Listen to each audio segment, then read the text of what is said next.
जैसे मैं पहली बार इनको पढ़ा रहा हूँ, ये बताइए। इतने ढेर सारे क्वेश्चन किए हैं, एनसीईआरटी के भी क्वेश्चन किए हैं, उसके बाद भी ये हाल है। सर ये क्या है?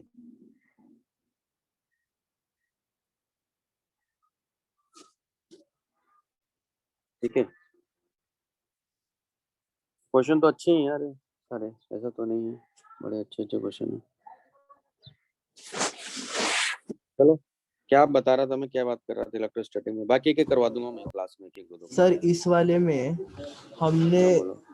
हमको दिया है कि एक वाला जो है उसमें एक केस में अल्फा पार्टिकल की एनर्जी 5.3 है और दूसरे में हाँ 4.5 है। तो हाँ इसको हमने डायरेक्टली सब्ट्रैक्ट क्यों नहीं किया? क्योंकि जो एनर्जी अल्फा पार्टिकल के पास नहीं आई वो तो डॉटर न्यूक्लियस ने ले ली ना एक्साइटेशन के लिए, तो डायरेक्ट सब्ट्रैक्ट करते तो आना चाहिए ना।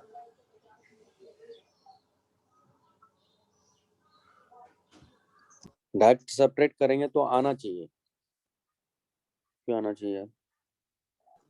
क्योंकि जिस केस में डॉटर न्यूक्लियस एक्साइट नहीं होगा उस केस में अल्फा पार्टिकल की एनर्जी ज़्यादा होगी, और जिस केस में एक्साइट होगा उस केस में अल्फा पार्टिकल की एनर्जी कम होगी।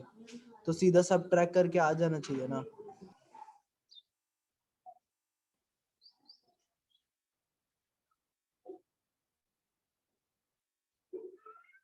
It is observed that nuclear and ground state emit two group of alpha particles with kinetic energies.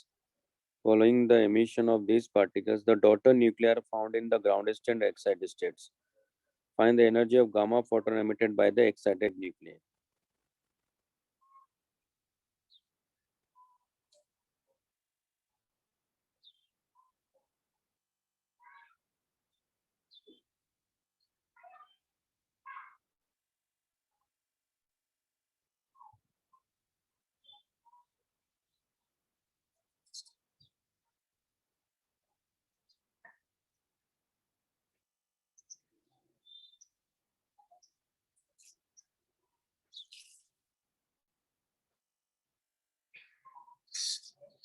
आपको मालूम है, पहले हम जो क्यू वैल्यू निकालेंगे और रेस्ट मास के करस्पॉन्डिंग एनर्जी निकालेंगे, क्यू वैल्यू ये होती है एक्चुअल में देखा जाए तो, है ना? अब हाँ ये सर। एनर्जी का जो डिस्ट्रीब्यूशन है, तो आप यहाँ देखो, अगर मैं पहले वाले जैसे एक्साइटेड नहीं है तो मैं पहली इक्वेशन लिख दूंगा, कोई दिक्कत नहीं है। लेकिन जब दूसरे वाले के लिए इक्वेशन लिखूंगा ना मैं, तो ये जो काइनेटिक एनर्जी में लिखूंगा, काइनेटिक एनर्जी क्या लिखूंगा दूसरे वाले के लिए? उसके लिए लिखूंगा Q माइनस डेल्टा E लिखूंगा मैं, ये काइनेटिक एनर्जी। ये बात समझ में आई आपको? तो इसके करस्पॉन्डिंग, यानी इसका मतलब ये क्या हो गया हमारे पास में, Q डैश हो गया ना। आया लॉजिक समझ में? सर एक बार वापस समझाइए नहीं, ना। मैं ये भाई देखो, कुछ एनर्जी ये लेके बैठ जाएगा जब एक्साइटेड स्टेट में होगा, तो कितनी एनर्जी लेके बैठ गया? एक तरह से डेल्टा ई लेके बैठ गया है। तो अब हमारे पास में जो हाँ एनर्जीज इनके पास में जाएगी, ये काइनेटिक एनर्जी जो आ रही है, वो तो इस क्यू डैश के करस्पॉन्डिंग ही जाएगी ना। हाँ हाँ, दोनों में मिला के ना। तो वही तो किया मैंने, देखो ना। अच्छा हाँ हाँ हाँ, समझा समझा। हाँ सर। क्लियर है ना? हाँ सर, समझ गया।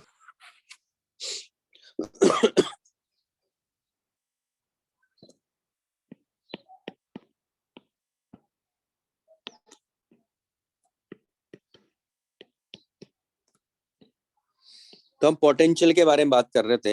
हमने एक चार्ज पार्टिकल की वजह से पोटेंशियल क्या होता है उसके बारे में बात हुई थी। पोटेंशियल नेगेटिव, पॉजिटिव और जीरो हो सकता है, डिपेंड करेगा कि चार्ज क्या है। तो जब भी पोटेंशियल की बात करेंगे, चार्ज को विद साइन लेना होता है। पोटेंशियल एनर्जी की बात करेंगे, चार्ज को विद साइन लेना होता है। ठीक है, तो ये पॉइंट ध्यान रखना है। अब जैसे कुछ रिजल्ट्स है उनके बारे में बात कर लेते हैं, कुछ स्टैंडर्ड रिजल्ट्स। जैसे अब पूछा जाए कि रिंग की वजह से क्या होगा, तो वो बात कर लेते हैं। फिर डिस्क की वजह से क्या होगा, फिर स्फेयर की वजह से क्या होगा, हॉलो की वजह से क्या होगा, सॉलिड की वजह से क्या होगा, है ना? तो पहले मैं आपको रिंग का बताता हूँ। तो electric potential due to a ring uniformly charge ring है ना? अगर ये, अच्छा, रिंग के केस में, पोटेंशियल केस में कोई झंझट भी नहीं, यूनिफॉर्मली हो या नॉन यूनिफॉर्मली हो। क्यों? क्योंकि हर पॉइंट इक्वल डिस्टेंस पर होंगे। अभी आपको समझाता हूँ तो क्लियर हो जाएगा। तो रिंग अगर रिंग है तो इलेक्ट्रिक फील्ड के केस में जरूर यूनिफॉर्म चार्ज का डिस्ट्रीब्यूशन होना चाहिए, पोटेंशियल के लिए तो कोई जरूरत भी नहीं है। जैसे ये रिंग ले लो आप, मान लो कुछ चार्ज यहाँ डिस्ट्रीब्यूटेड है, कुछ चार्ज यहाँ डिस्ट्रीब्यूटेड है। अगर इस पॉइंट पर देखोगे तो दोनों इक्वल डिस्टेंस पर है, देखो दोनों पॉइंट, तो कोई फर्क ही नहीं पड़ने वाला। यानी सारा चार्ज अगर एक पॉइंट पर होगा तब भी पोटेंशियल वही आने वाला है ना। तो चलो हम तो मान लेते चलो यूनिफॉर्म है, ये पॉइंट ध्यान रखना है, नॉन यूनिफॉर्म हो तब भी पोटेंशियल तो आपको सेम ही मिलने वाला है। तो अगर इसकी रेडियस आर है और ये डिस्टेंस यहाँ से एक्स है, तो हर पॉइंट रिंग का, क्योंकि हम एक्सिस पर बात कर रहे हैं, तो एक्सिस क्या, और ये जो पॉइंट है यानी रिंग के हर पॉइंट से एक्सिस का ये पॉइंट इक्वल डिस्टेंस पर है, तो यहाँ पोटेंशियल कितना आ जाएगा, तो आ जाएगा क्यू। मान लो टोटल चार्ज हमने क्यू डिस्ट्रीब्यूट किया हुआ है, तो Q by 4πε0 root x square plus R square, ये इसका पोटेंशियल है। और अगर x इक्वल टू 0 है, इफ, है ना, या एट x इक्वल टू 0 की बात करें, यानी इसके सेंटर की बात कर रहे हैं हम लोग, मतलब उस केस में कितना आ जाएगा, q बाई 4πε0 इंटू आर आ जाएगा।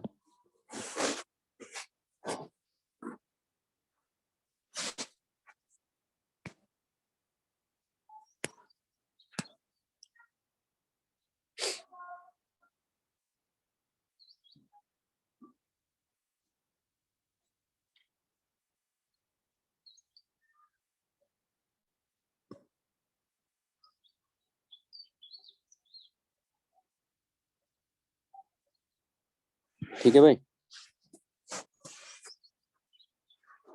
तो अगर यहाँ मान लो ग्राफ की भी बात करेंगे हम लोग, सबसे ज्यादा पोटेंशियल आपको सेंटर पे मिलेगा, ये एक्स है,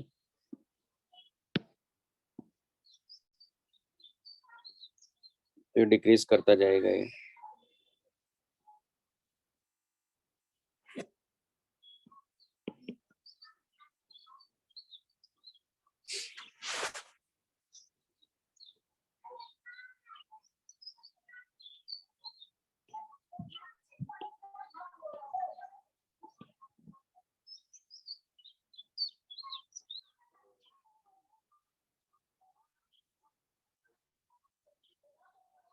लिख लिया भाई।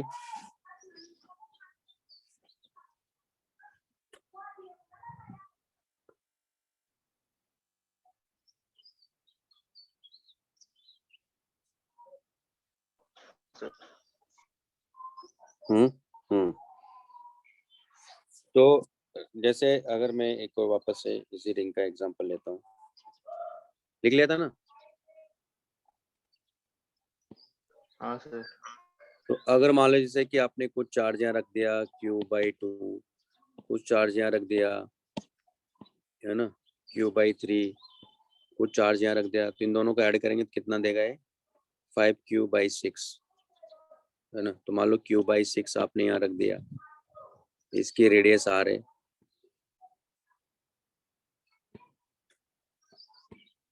और एक डिस्टेंस पर अपने को चाहिए, तब भी आंसर वही है, क्योंकि पोटेंशियल में डायरेक्शन की तो बात करते ही नहीं हम लोग। तो यहाँ P पॉइंट पर जो पोटेंशियल होगा वो q/4πε0 रूट, सबको ऐड ही कर दो, ये आ जाएगा। मेरे कहने का मतलब ये था, ठीक है। लेकिन इलेक्ट्रिक फील्ड में नहीं होगा, इलेक्ट्रिक फील्ड में तो चार्ज का डिस्ट्रीब्यूशन यूनिफॉर्म होगा। मतलब यहाँ ऐसा नहीं कि इलेक्ट्रिक फील्ड नहीं फाइंड कर सकते हैं, लेकिन अलोंग द एक्स एक्सिस तो नहीं होगा वो, ये है, ठीक है। उसी तरह अगर हम बात करें जैसे डिस्क है मान लो, तो electric potential due to a disc, लेकिन यहाँ भी चार्ज का डिस्ट्रीब्यूशन इस केस में यूनिफॉर्म मान के करेंगे हम लोग, है ना। तो चार्ज इज डिस्ट्रीब्यूटेड यूनिफॉर्मली।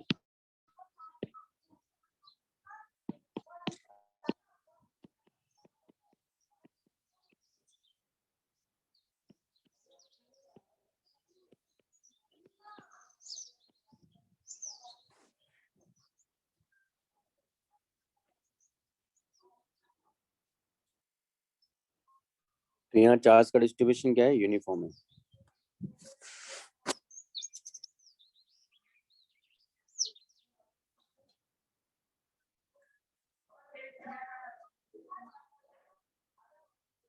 कर लेंगे, उसमें क्या दिक्कत है।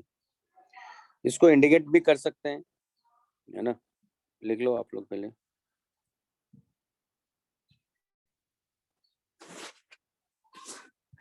नहीं तो याद रखिए हाँ आप सर, हो फॉर्मूला। गया। तो ये डिस्क है मान लो हमारे पास में, इस पे चार्ज का डिस्ट्रीब्यूशन यूनिफॉर्म है।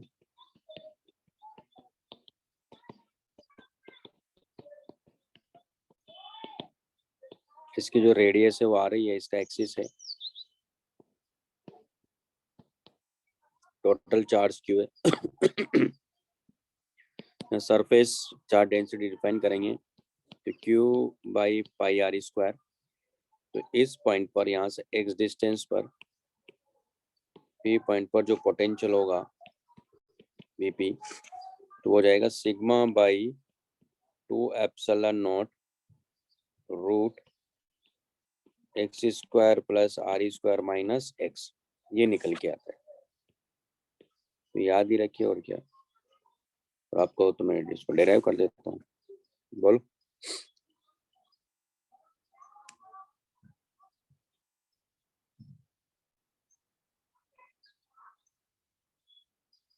अब अगर इसको देखते हो, अगर आपको ऐसा लग रहा हो कि जैसे जैसे एक्स बढ़ता जा रहा है पोटेंशियल बढ़ता जा रहा है, एक्चुअली ऐसा होता नहीं है, वो तो डिक्रीज करता ही जाएगा। ठीक है।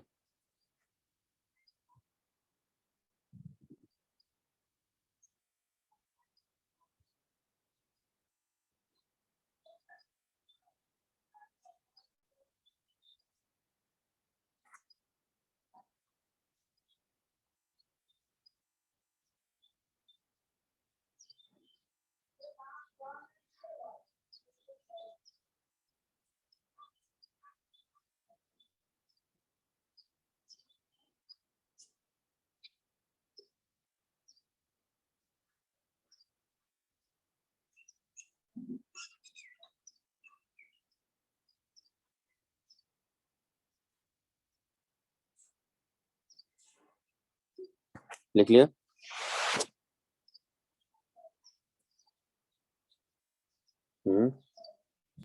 हाँ सर। तो अब जैसे यहाँ अगर मैं कहूँ कि सेंटर की बात करें, तो एट सेंटर ऑफ डिस्क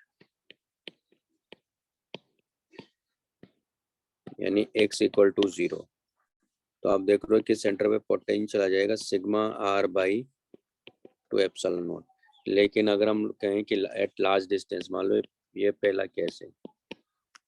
दूसरा केस है कि x ग्रेटर देन अगर आ रहे हैं, तो उस केस में क्या हो जाएगा, तो sigma by 2 epsilon naught x square plus R square का स्क्वायर रूट माइनस एक्स। हम लोग क्या करेंगे यहाँ ऊपर नीचे x square plus R square, है ना, प्लस एक्स से ऊपर नीचे मल्टीप्लाई कर लेते हैं।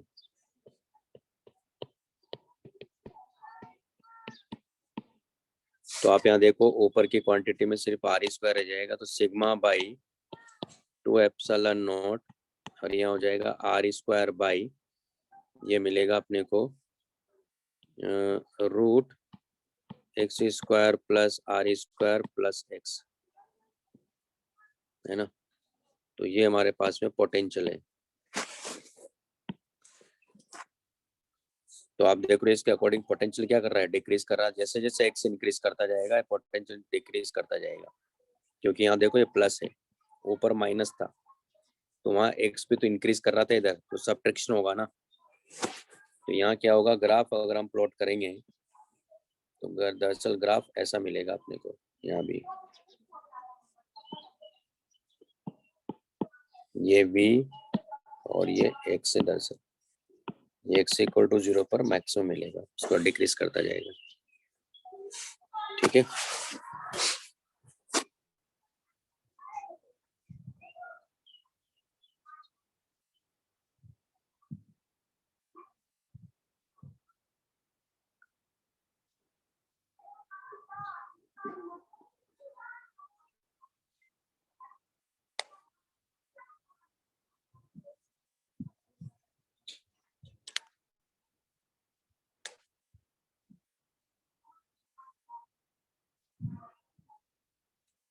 हाँ सर। हो गया ना?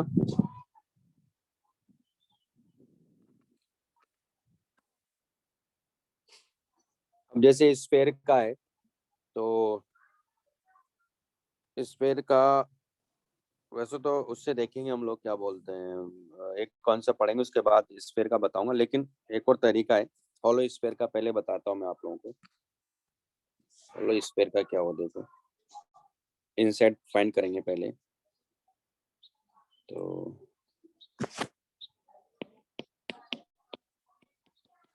Electric potential due to uniformly shell, uniformly charged shell.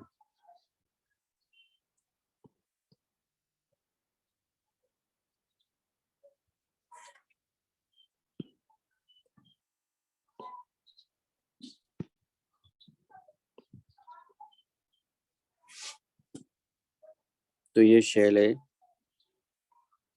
और इस पे चार्ज का डिस्ट्रीब्यूशन यूनिफॉर्म है। तो ये कंडक्टिंग भी हो सकता है, नॉन कंडक्टिंग भी हो सकता है। नॉन कंडक्टर में ये है कि चार्ज को अपने को रखना पड़ता है, कंडक्टर में ये है कि ऑटोमेटिकली चार्ज का डिस्ट्रीब्यूशन सरफेस पर हो जाता है। तो क्या करेंगे, कोई जनरल पॉइंट यहाँ लेंगे, यहाँ अपने को पोटेंशियल चाहिए, ये इसका सेंटर है। तो पहले इसका क्योंकि सरफेस पे चार्ज सिग्मा डिफाइन करेंगे, तो सिग्मा क्या होगा, टोटल चार्ज मान लो हमने क्यू दिया, तो क्यू बाई 4πr² हो जाएगा। ठीक, तो क्या करेंगे यहाँ हम लोग,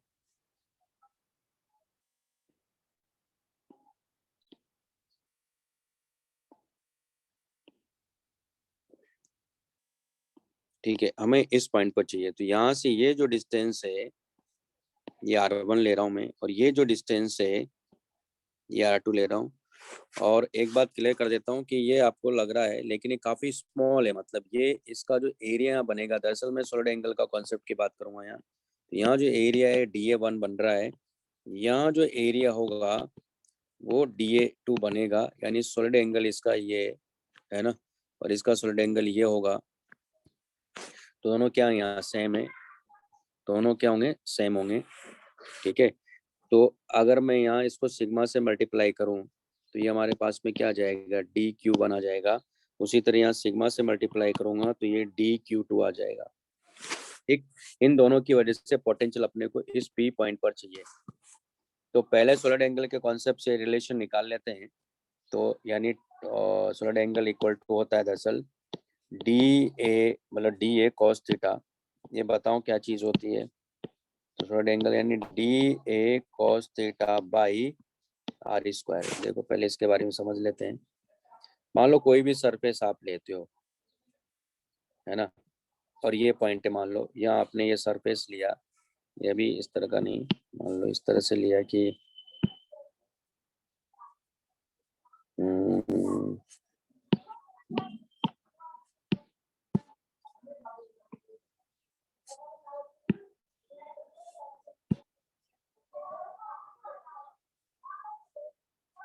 मान लो ये पॉइंट यहाँ है और आपने सरफेस जो लिया वो ये सरफेस लिया, तो इसको इससे मिलाओ, इसको इससे मिलाओ, यानी ये हमारा पास ये सरफेस एरिया ये है, और सॉलिड एंगल जो है वो ये वाला एंगल होता है। ठीक है, तो यहाँ से आप देखो कि इसकी एरिया की डायरेक्शन तो इधर है ना, DA, और जो R है वो R इधर है, तो ये एंगल अगर मैं कहता हूँ थीटा है। ठीक है, तो एक्चुअल में जो एंगल लिया जाता है, मतलब जो एरिया लेंगे ना, वो ये वाला एरिया कंसिडर करते हैं, ये वाला। तो अगर ये R है ना, तो ऑलमोस्ट मतलब R ही है। तो यहाँ क्या होगा, इसके करस्पॉन्डिंग ये जो एंगल हम लोग ले रहे हैं सॉलिड एंगल, ये वाला एंगल, तो सॉलिड एंगल इक्वल टू ये वाला एरिया अपने को लेना है। तो मैंने मान लिया कि ये एरिया DA डैश है मान लो, तो ये आना चाहिए DA डैश बाई r²। क्या होना चाहिए, DA डैश बाई r² होना चाहिए। अब DA और DA डैश में एक रिलेशन निकालेंगे। तो यहाँ R हमारा उस डायरेक्शन में है, इस डायरेक्शन में, तो इनके बीच में मैंने एंगल थीटा लिया हुआ है। ठीक है, ये लिख लो पहले।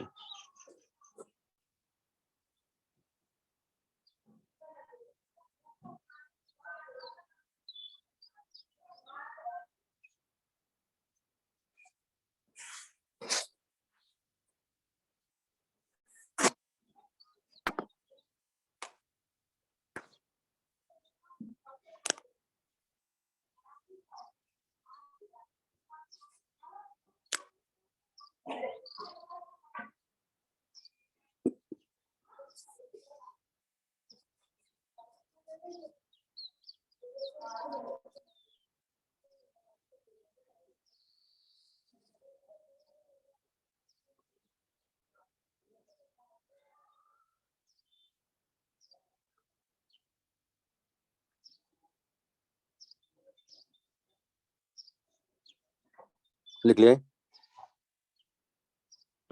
Sir 1 minute.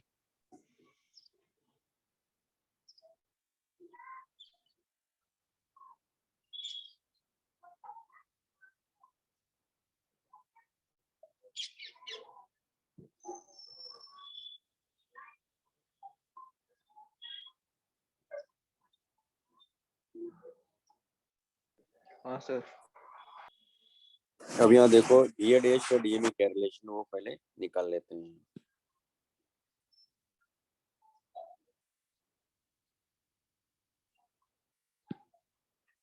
तो यहाँ क्या हो रहा दरअसल, ये हमारे पास में डीए है ना, और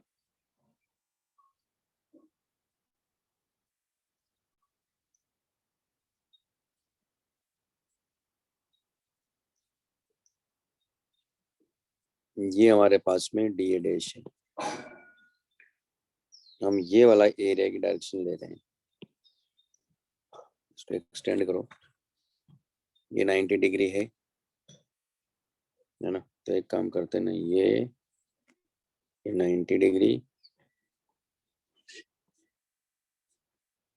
है ना, और ये हमारे पास में, तो हम लोग एंगल कौन सा देख रहे हैं, ये वाला।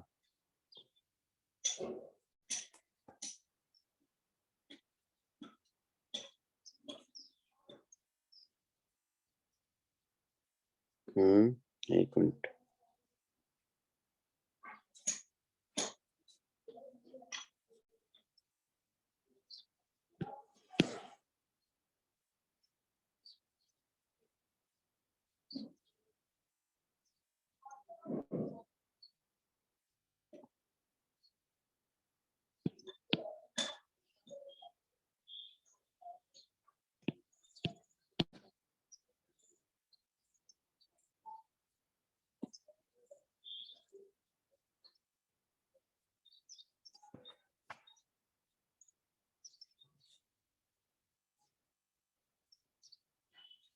तो ये एंगल हमने थीटा लिया है ना। तो ये एंगल अगर थीटा ले रहे हैं तो हमारे पास में देखो ये एंगल भी थीटा है।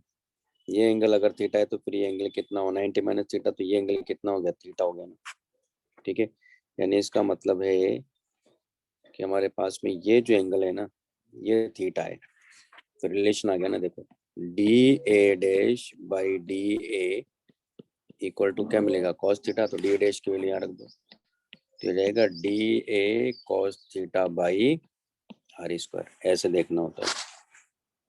ठीक है, तो यहाँ वही कॉन्सेप्ट में यूज करूंगा। अब यहाँ देखो, कोई भी क्लोज सरफेस जब आप लेते हो ना, तो कोई भी क्लोज सरफेस अगर आप लेते हो तो अल्टीमेट, जैसे इसके करस्पॉन्डिंग ये अपने को मिल रहा है ना, तो उसी तरह इसके ले जाओगे तो अल्टीमेटली यहाँ मालूम है क्या मिलेगा आपको, इसका solid angle for a close surface, for close surface, कोई भी क्लोज सरफेस की जब आप बात करते हो तो उसका सॉलिड एंगल क्या हो जाएगा, क्योंकि पूरा सर्फ स्फीयर का एक तरह से एरिया लेना होता है, तो 4 pi R square by R square, तो ये अल्टीमेटली 4 पाई मिल जाता है।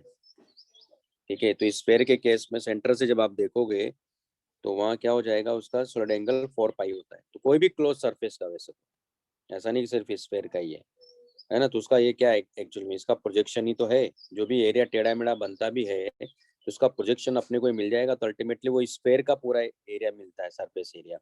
तो सॉलिड एंगल क्या होगा क्लोज सरफेस का, 4 पाई होता है। ठीक, वो एक कॉन्सेप्ट में यहाँ यूज करने जा रहा हूँ अब इसको। तो यहाँ हर पॉइंट देखो, यहाँ वैसा ही है हर पॉइंट, क्योंकि स्फीयर है ना, तो हर पॉइंट इक्वल डिस्टेंस पर है। यानी यहाँ आर जो होगा ना, यहाँ से जो इसका पोजीशन वेक्टर जो बनेगा, और एरिया की डायरेक्शन क्या होगी यहाँ, सेम ही होगी।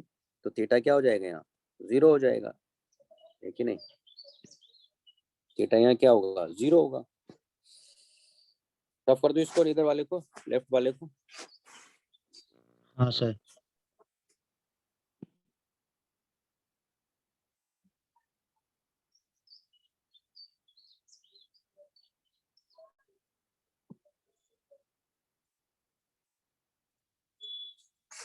तो अब इस कॉन्सेप्ट को यहाँ यूज करेंगे। तो देखो इस पॉइंट पर पोटेंशियल चाहिए, तो क्या हो जाएगा पॉइंट पी पर पोटेंशियल dq1 बाई 4πε0r1, क्योंकि काफी स्मॉल है, plus dq2 by 4πε0r2। dq1 यानी vp equal to sigma da1 by 4πε0r1 plus sigma da2 by 4πε0r2।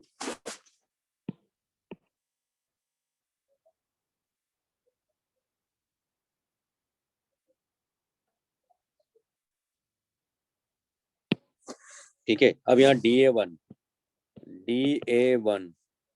और इसके बीच में रिलेशन देखेंगे तो da1 बाई r1 का whole square equal to da2 by r2 का होल स्क्वायर, यही होगा, है ना। तो हमारे पास में हम लोग यहाँ से क्या करेंगे, da1 की वैल्यू वहाँ रख देंगे।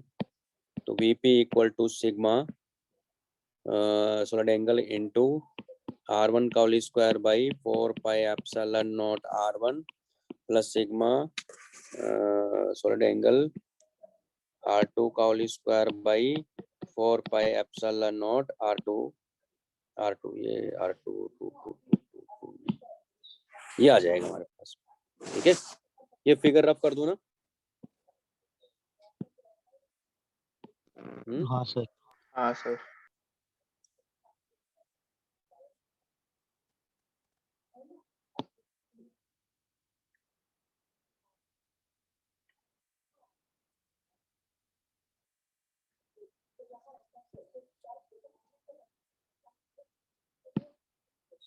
तो यहाँ क्या आ गया हमारे पास में, देखो vp इक्वल टू आ गया सिग्मा, इसको बाहर ले लेते चलो, तो अंदर मिलेगा 4, ये इसको बाहर ले लिया हमने, तो अंदर मिल रहा है अपने को एक तरह से r1 प्लस r2। आप देखो r1 प्लस r2 तो 2r हो गया, सिग्मा सॉलिड एंगल 4πε0, ये क्या हो गया 2r हो गया। अब पूरे हम लोग जो बात करने जा रहे हैं, ये सॉलिड एंगल की बात करेंगे, तो पूरे सरफेस के लिए बात करेंगे। ये तो दोनों एलिमेंट की वजह से लिखा है ना मैंने, सिर्फ ऊपर नीचे वाले एलिमेंट। तो पूरे के लिए जब आप बात करोगे तो सॉलिड एंगल में क्या लगा, क्योंकि आपने यहाँ जो लिया है, तो एक मिनट, ये पहले सिग्मा की वैल्यू भी रख देते हैं। तो सिग्मा कितना है इसका, तो Q बाई 4πr स्क्वायर, है ना, यही होगा ना, सॉलिड एंगल 2r बाई 4πε0, है ना।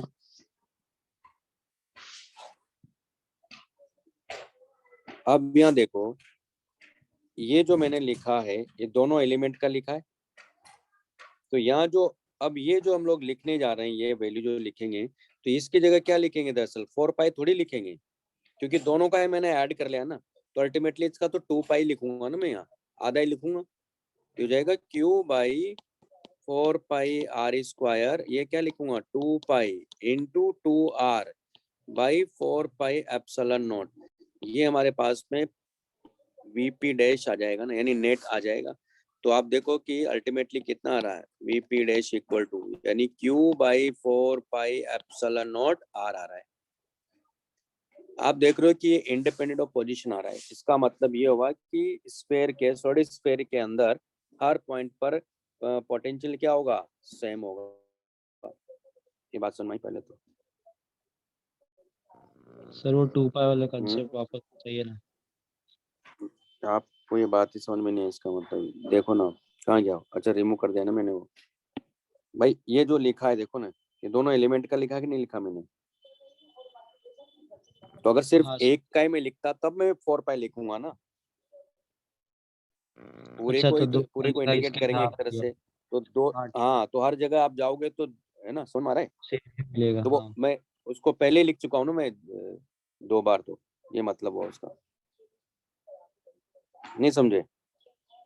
हाँ सर, समझ में आ गया। हम्म।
लिख लिया? हाँ सर। तो ये स्फीयर का हो गया हमारे पास में, होलो स्फीयर का हो गया। इसकी वजह से क्या होगा, है ना? तो इसका मतलब ये जो पोटेंशियल होगा ये पूरे इनसाइड, अब इनसाइड की बात कर रहे हैं तो यानी सरफेस तक ये होगा, इसका मतलब तो सब जगह पोटेंशियल अपने को ये मिलेगा। आउटसाइडर में, आउटसाइड की बात करेंगे तो आउटसाइड के लिए मैंने जैसे आपको बताया था कि आउटसाइड में जब हम लोग इलेक्ट्रिक फील्ड फाइंड कर रहे थे स्फीयर की वजह से, तो सरफेस और आउटर के लिए इसका बिहेवियर क्या था, एक पॉइंट चार्ज की तरह था जो सेंटर पे रखा हुआ है कि नहीं? तो क्या लिख रहे थे हम लोग, के Q/4πε0 R स्क्वायर लिख रहे थे। सरफेस पर बात कर रहे थे तो उसके रेडियस अगर कैपिटल आर है तो कैपिटल आर स्क्वायर था, बाहर की साइड गए तो स्मॉल आर स्क्वायर ले रहे थे हम लोग। तो यहाँ भी सेम वैसा ही होगा कि सारा का सारा चार्ज सरफेस और आउटर के लिए कहाँ एक तरह से सेंटर पे रखा हुआ है। तो अगर मैं आउटर की बात करूँ तो क्या मिल जाएगा अपने को, सरफेस और आउटर की बात करें तो at surface and outside, तो सरफेस की बात करेंगे तो चार्ज का डिस्ट्रीब्यूशन क्या है, यहाँ यूनिफॉर्म है।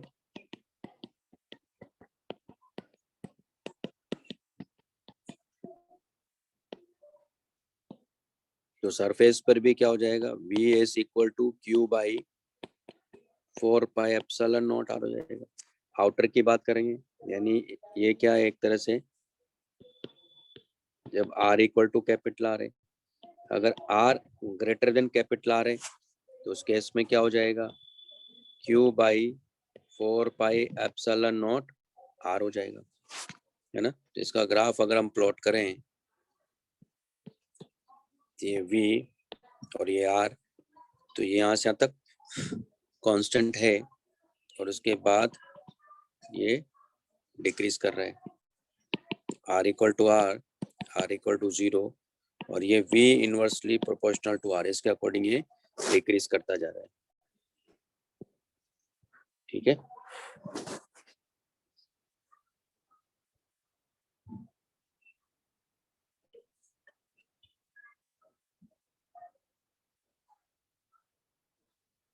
मैं इसको इंटीग्रेशन से भी कर सकता था लेकिन वो फालतू का वही है, बेकार, मुझे तो अच्छा लगता नहीं है इंटीग्रेशन, अननेसेसरी कंफ्यूज ही रहता है बच्चा उसमें पूरे टाइम।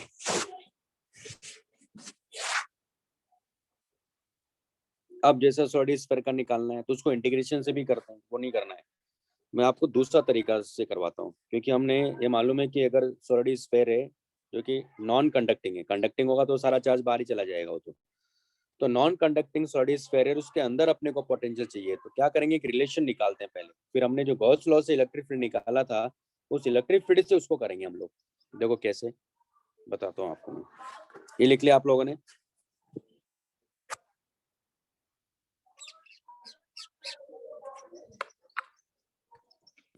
हाँ सर। है ना? तो नेक्स्ट हमारे पास में इसमें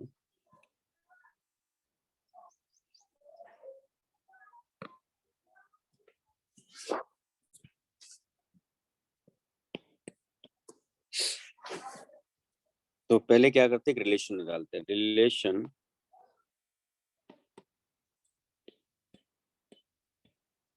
between electric potential and electric field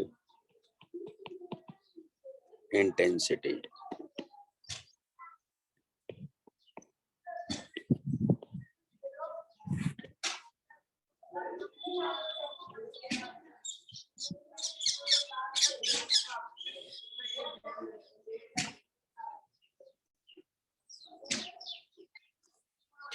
तो मान लो जैसे कि ये कोई रीजन है, इस रीजन में इलेक्ट्रिक फील्ड एग्जिस्ट कर रहा है, ये ए पॉइंट है, ये बी पॉइंट है, यहाँ से किसी चार्ज पार्टिकल को यहाँ लेकर जा रहे हैं, तो लेके जा रहे हैं तो डी जो डी आर वेक्टर होगा वो तो इसके अलोंग ही होगा।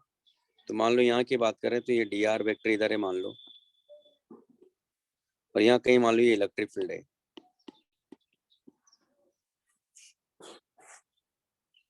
तो ये जो यहाँ चार्ज पार्टिकल को लेकर जा रहे हैं हम लोग, तो यहाँ चार्ज पार्टिकल होगा तो इसको फोर्स इधर की तरफ लग रहा होगा, क्यू ई वेक्टर। तो यानी इसकी वजह से जो वर्क होगा वो क्या हो जाएगा, d W C equal to Q E vector dot d R vector होगा ना। ये बात समझ में आई। डी डब्ल्यू सी मतलब क्या है, डी डब्ल्यू सी मतलब क्या है, माइनस डी यू ही तो है। इसको इंडिकेट करेंगे हम लोग R1 से, या R initial to R final, Q से इसको डिवाइड कर दो, तो आ गया E vector dot d R vector, R initial to R final, और ये इक्वल टू क्या हो गया, तो माइनस को इधर ले लेते हैं, तो हो गया D you by Q. D you by Q क्या है, ये डी वी तो है, यानी हमारे पास रिलेशन आ गया d V equal to minus R initial to R final E vector dot d R vector. ये बड़े काम का रिलेशन है, बहुत काम आएगा अपने आगे, लिख लो इसको।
हाँ सर, हो गया।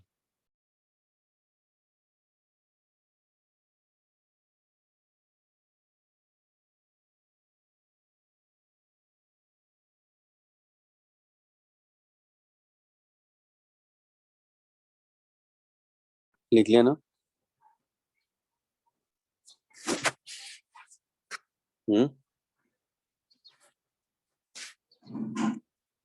हाँ सर। तो ये हमारे पास में है, और इसको हम लोग ऐसे भी देख सकते हैं,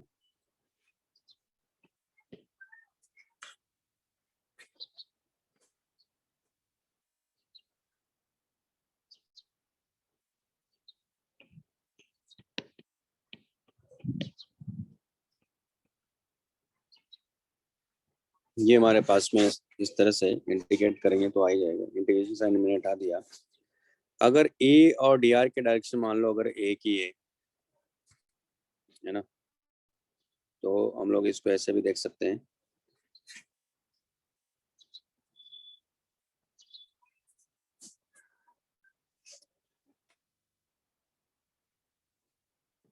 if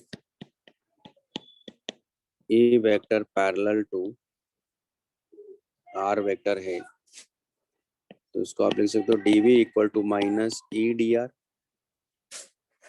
है ना, या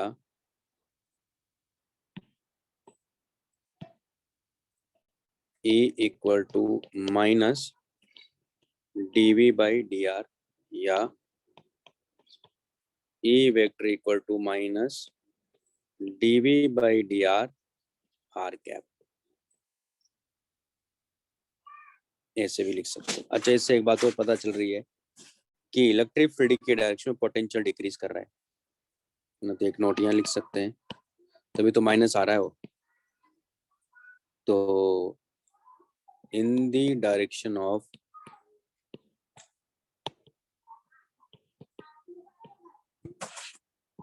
इलेक्ट्रिक फील्ड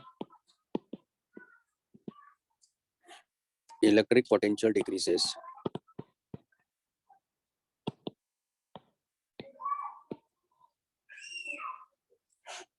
ठीक, इसी को हम लोग ऐसे भी देख सकते हैं, है ना। तो यहाँ तो एक तरह से था कि ये एक ही उस पर डिपेंडेंट होता मान लो, तो ई, इसका मतलब ये भी हुआ कि सिर्फ आर पे डिपेंडेंट है मान लो, या जैसे एक्स पे डिपेंडेंट है तो ऐसे लिख लेंगे हम लोग पहले वाला केस। लेकिन अगर मान लो एक्स वाई जेड पे डिपेंडेंट है ना, तो मान लो तो पहला पॉइंट है हमारे पास में, और ये दूसरा पॉइंट है। तो अगर हमारे पास में ई वेक्टर इक्वल टू है मान लो ई एक्स आई कैप, ई वाई जे कैप, ई जेड के कैप, और डी आर वेक्टर को क्या लिख सकते हैं हम लोग, डी एक्स आई कैप, डी वाई जे कैप, डी जेड के कैप। तो D V equal to dot product करेंगे तो क्या हो जाएगा, minus E X D X minus E Y D Y minus E Z D Z, ये हमारे पास आ जाएगा। ठीक है, लिख लो इसको।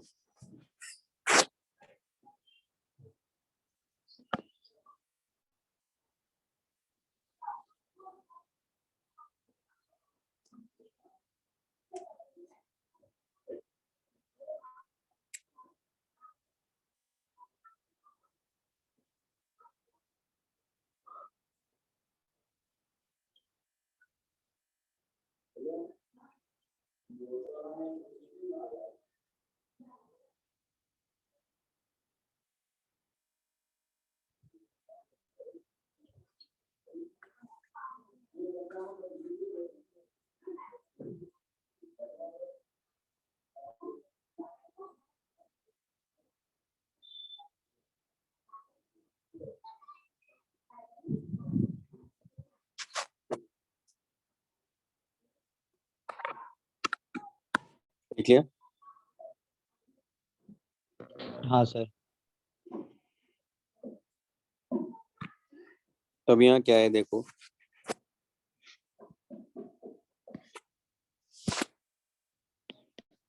if y and z are constant, तो आप देखोगे कि v इक्वल टू क्या हो जाएगा, मतलब डी वी इक्वल टू क्या हो जाएगा, माइनस ए एक्स डी एक्स, बाकी तो सब जीरो हो गया। उस केस में हम लोग यहाँ दरअसल लिखेंगे इसको A X equal to minus del V by del X, यानी पार्शियल डिफरेंशिएशन है। If X and Z are constant, उस केस में ये आ जाएगा फिर A Y equal to minus del V by del Y. If X and Y are constant, तो ये आ जाएगा हमारे पास में E Z equal to minus del V by del Z. अगर मैं इन सबको ई उस वाले में रखें जहाँ E vector equal to E x I cap plus E Y J cap है, तो आप क्या लिख पाओगे इसको वहाँ, तो minus del V by del x I cap minus del V by del y J cap minus del V by del z के कैप। तो ये हो गया हमारे पास में ई वेक्टर, तो माइनस को बाहर लेंगे तो del by del x I cap plus del by del y J cap plus del by del z के कैप, और ये भी, तो इसको आप ये भी लिख सकते हो माइनस ग्रेडियंट वी, यानी इसको आप ऐसे भी लिखते हो माइनस ग्रेडियंट वी।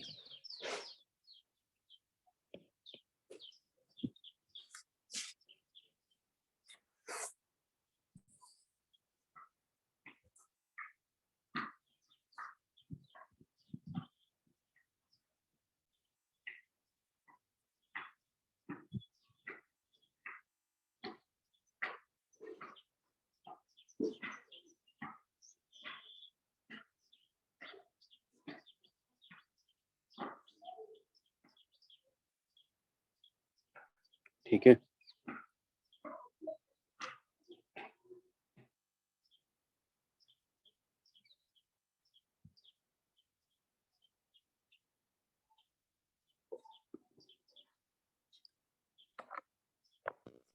हाँ सर।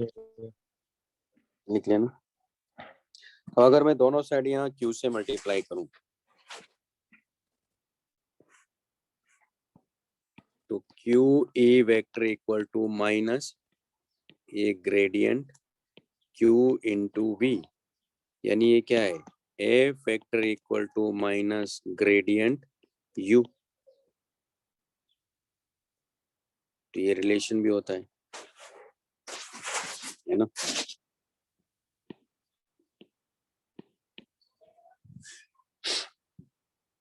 तो ये भी लिख लो।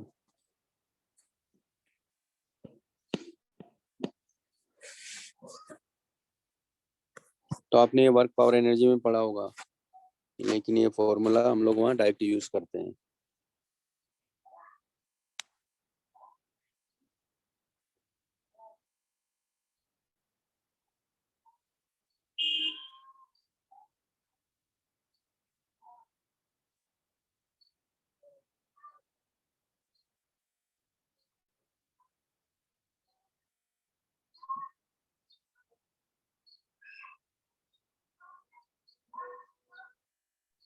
हाँ सर, लिख लिया। हम्म,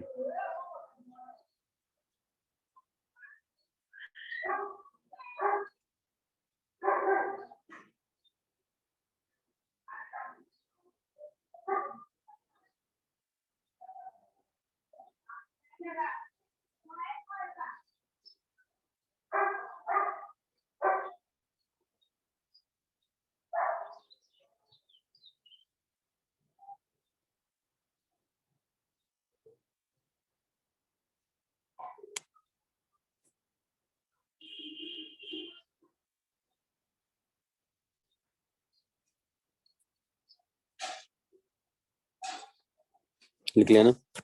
ठीक है, तो ये हमारे पास में इस तरह से रिलेशन मिल गया अपने को। अब इसमें जैसे क्वेश्चंस हैं वो कर सकते हैं, है ना। तो जैसे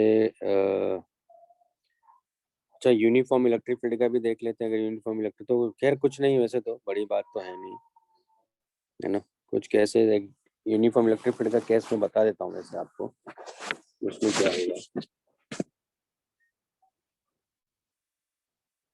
तो पोटेंशियल डिफरेंस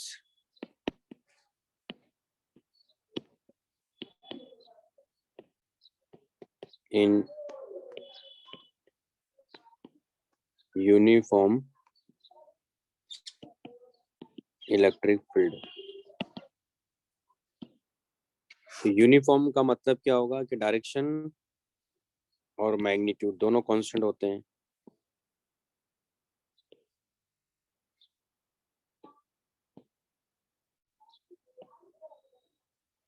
ये इलेक्ट्रिक फील्ड यहाँ है, तो मान लेते हैं कि ये पॉइंट ए है, ये पॉइंट बी है, और एक पॉइंट यहाँ सी है। ये दोनों ऐसे, है ना, मतलब इस इलेक्ट्रिक फील्ड के परपेंडिकुलर है बीसी। बीसी जो है इलेक्ट्रिक फील्ड के परपेंडिकुलर है। ये जो डिस्टेंस है ये डी है, ठीक। अब यहाँ पोटेंशियल डिफरेंस की बात करेंगे हम लोग, VA माइनस VB भी बात करेंगे, VA माइनस VC भी बात करेंगे। तो आप देखोगे B और C का पोटेंशियल सेम ही है, B और C का पोटेंशियल क्या होगा यहाँ, सेम होगा।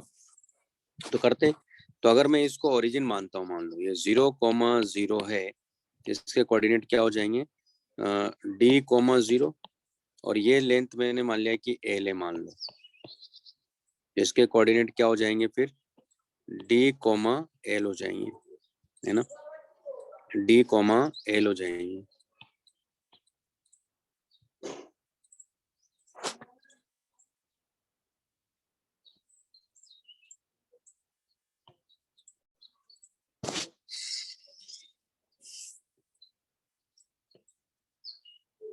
ये लिख लो, फिर बताता हूँ।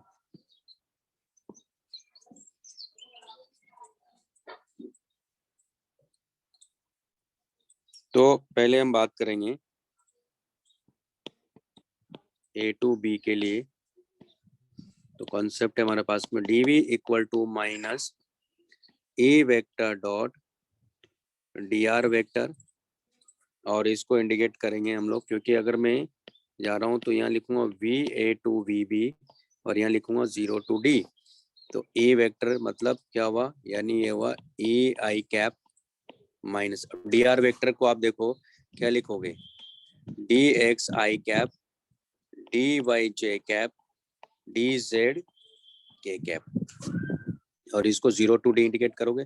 आप देख रहे हो कि I cap dot I cap, I cap dot J cap 0, I cap dot K cap 0, है ना, ठीक है। ये रफ कर दूं, potential difference in uniform electric field, कर दूं। हाँ सर, हाँ सर।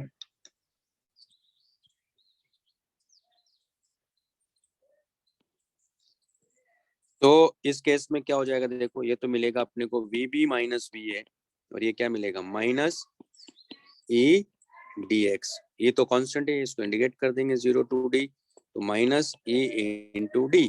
अब आप देखो माइनस से मल्टीप्लाई करो तो क्या हो गया, VA माइनस VB। आप देख रहे हो कि VB का पोटेंशियल कम है, क्योंकि इलेक्ट्रिक फील्ड की डायरेक्शन में पोटेंशियल डिक्रीज कर ही रहा है, इलेक्ट्रिक पोटेंशियल डिक्रीज करता ही है, वो यहाँ से पता चल गया। ये पोटेंशियल डिफरेंस आ जाएगा A और B पॉइंट का। बात करते हैं अब A और C पॉइंट का।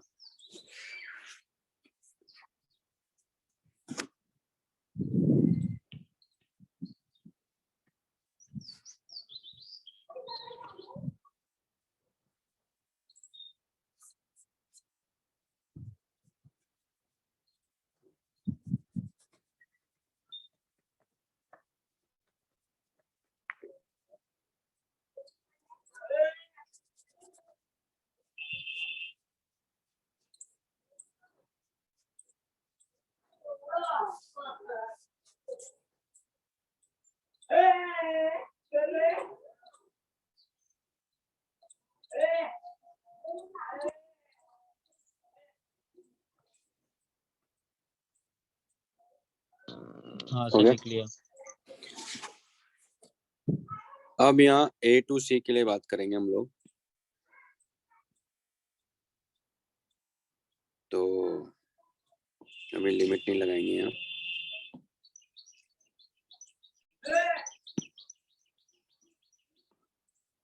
तो VC, तो आप देख रहे हो कि यहाँ ये मिलेगा अपने को, है ना।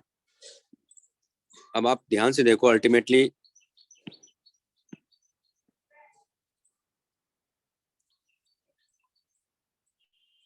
क्या हो रहा है, देखो ये मिलेगा VC माइनस VA, और E इंटू, बस मिला तो यही है ना, बाकी तो सब कैंसिल आउट हो गया, यानी वाई कोऑर्डिनेट का कहीं पता ही नहीं है, क्योंकि इलेक्ट्रिक फील्ड तो अलग एक्स एक्सिस है, तो वाला पार्ट तो कैंसिल आउट हो गया। तो अल्टीमेटली मिला क्या अपने को, E इंटू डी, यानी इसका मतलब क्या हो, देखो तो VA माइनस VC क्या मिल रहा है, ED, इसका मतलब VA माइनस VB, और ये दोनों इक्वल है। तो कहने का मतलब है कि VB इक्वल टू क्या है, VC है, और वो वैसे होना भी चाहिए था। क्यों, क्योंकि अगर यूनिफॉर्म इलेक्ट्रिक फील्ड होता है तो उसके परपेंडिकुलर जो प्लेन होता है ना, वो इक्वी पोटेंशियल सरफेस होता है। आगे बात करेंगे हम लोग इस बारे में। इसलिए बी और सी का तो पोटेंशियल हमेशा क्या होगा, सेम ही होगा, यानी इस पूरी लाइन पर पोटेंशियल सब जगह क्या होगा, सेम होगा। यानी जो प्लेन यहाँ बनेगा, जो प्लेन बीसी से पास हो रहा होगा, वहां उस प्लेन के हर पॉइंट पर पोटेंशियल क्या होगा, सेम होगा। ठीक है, तो ये पॉइंट है इसमें। ठीक, लिख लो, आज इतना ही करेंगे। आप कर रहे हो ना, ये क्या क्या बोला था मैंने आपको?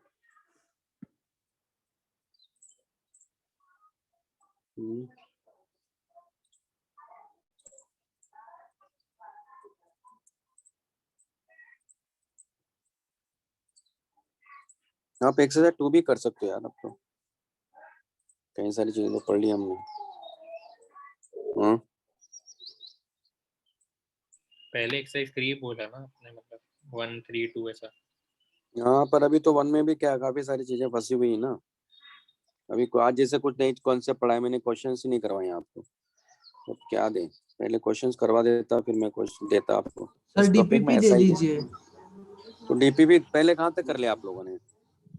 पहले 12, हाँ 12 हो चुके हैं। तो सर उसके हम लोग पहले को भी तो मिली ही नहीं है सर डीपीपी, आप वो क्या शुरू करेंगे? डीपीपी नहीं मिला क्यों? सर शीट ही कहाँ मिली है, तो पहले 5 6 पकड़ा दिए बस हम लोगों को, मतलब मुझे तो बस उतना ही पता। अच्छा, बाकी कोई पीडीएफ नहीं है आपके पास? इलेक्ट्रोस्टैटिक्स का नहीं है आपके पास में? वो तो सर लास्ट ईयर जो थे उसी से चला रहा हूँ मैं, सेम ही एक्चुअली, 1 2 शीट एडवांस की। उस एक सारी सारी सेम ही है वो। वो कुछ क्वेश्चन निकाल के डीपीपी में डाल देते, डीपीपी में से शीट में डाल देते हैं। सेम ही है वो सब, एक साथ वो सब करोगे तो सब मिल जाएंगे सब जगह आपको क्वेश्चन। हाँ सर, क्योंकि मतलब जितने भी क्वेश्चन है सारे स्टैंडर्ड क्वेश्चन है वो। तो उन क्वेश्चंस में से वो बस इधर से उधर करते हैं, हटाते नहीं हैं उनको, ये है। हाँ तो कर लो उसमें से, कर लो, और क्या डाउट हो तो पूछ लेना उसमें से। तो डीपीपी क्या अभी 12 तक ही हुआ है क्या? और आगे भी तो बोला था मैंने पहले, 15 तक डीपीपी हाँ कर लो, सर कर और रहे हैं, क्या। पर वो बीच में हाँ, पेपर चालू किया था ना तो। नहीं तो पेपर भी होगा, सब होगा, तो डीपीपी भी सब करने पड़ेंगे। ठीक है, चलिए फिर, ओके बाय। नेक्स्ट क्लास में देता हूँ फिर आपको मैं इसका होमवर्क क्वेश्चन करवा के। Okay, bye bye.